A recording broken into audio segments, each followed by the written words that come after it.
So today's video is all about how to introduce the dog for the first time to the Easiwalk harness.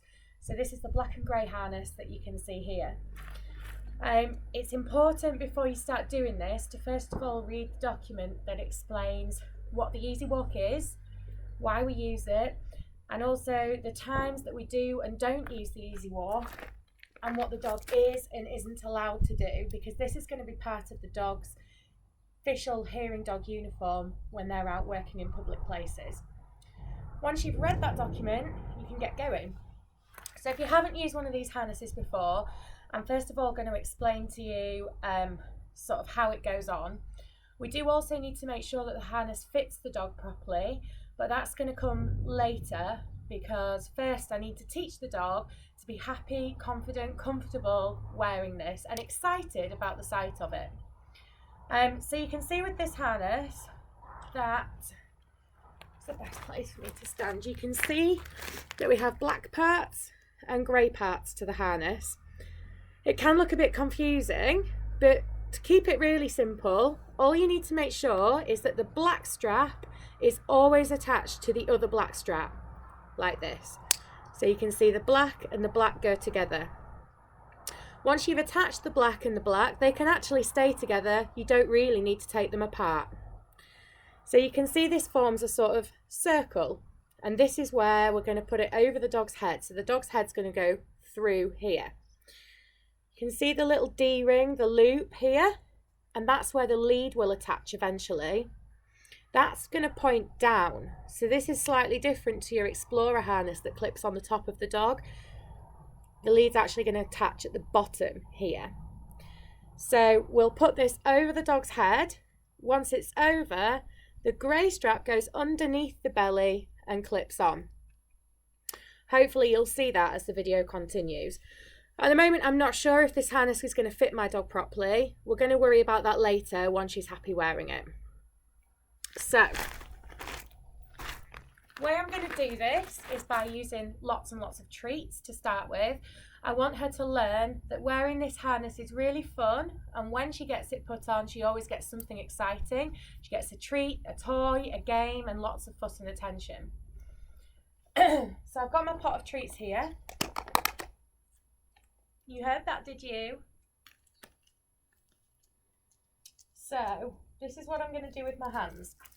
In this hand, I'm going to have some treats, and in this hand, I'm going to hold the harness. Sit, sit, good girl. All I'm going to do is hold the harness out towards Izzy like this, with my hand on the top of the harness, creating a bit of a circle like that. I'm going to offer the treat in front of the harness and hope that she'll bring her nose slightly in, and I'm going to reward her. At this point, I absolutely don't want Izzy to put her head all the way through and wear the harness. That's too much too soon. To start with, I just want her to put her nose near the harness. So, let's have a go. Go find it.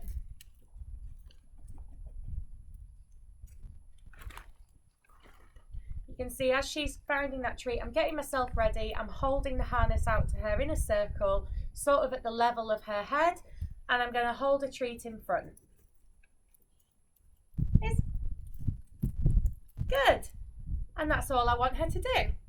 She's basically just taking a treat from me. It's nice and easy for her. Good. Good. You can see after each repetition, I'm taking the harness away so that I can present it again and make it really clear exactly what I want her to do. Ready?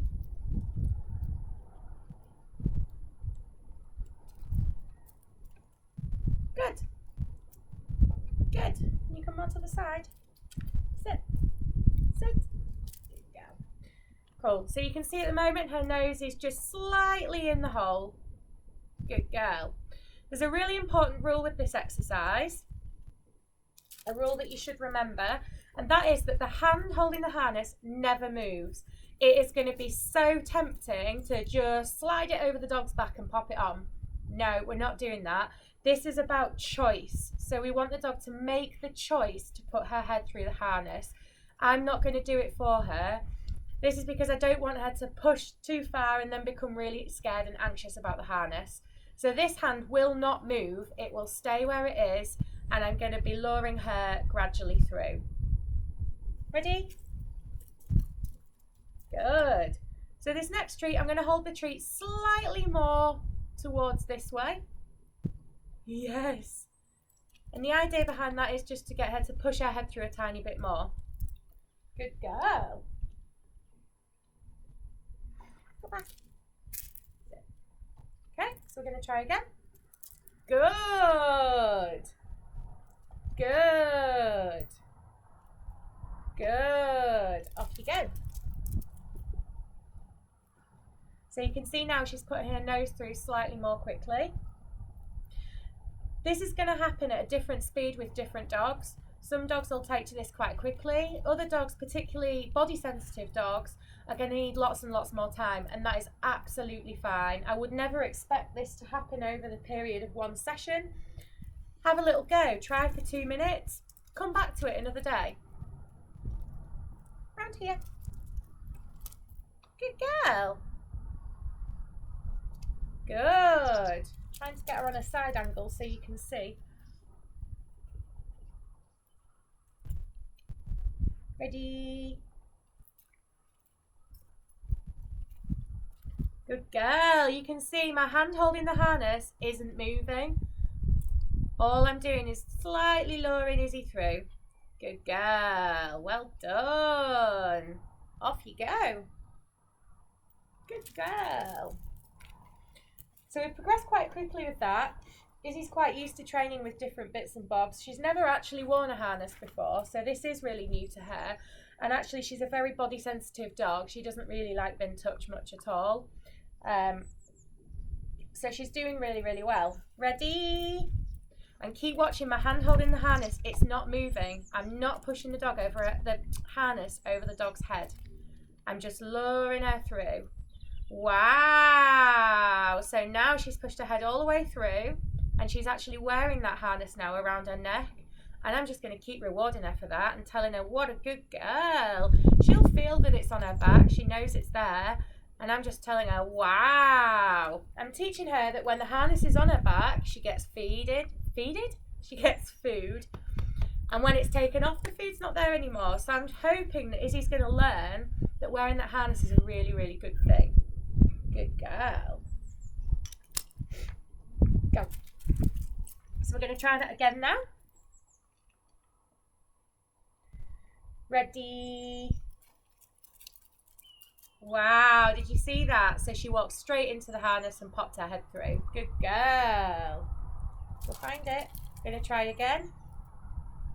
How cool is this gonna look when you can just hold the harness out to your dog and they come running and pop their head through? Good girl. Good girl. Wow. Wow. So she's now got to the point where she can quite happily have that harness draped across her back here. It's difficult to see because she's a black dog. Off you go. Obviously the next stage is that we're going to need to fasten this belly strap around her, and I would suggest that actually you do that in a different session. I don't want to push her too far too soon, so we'll come back to that another time. You're a good girl.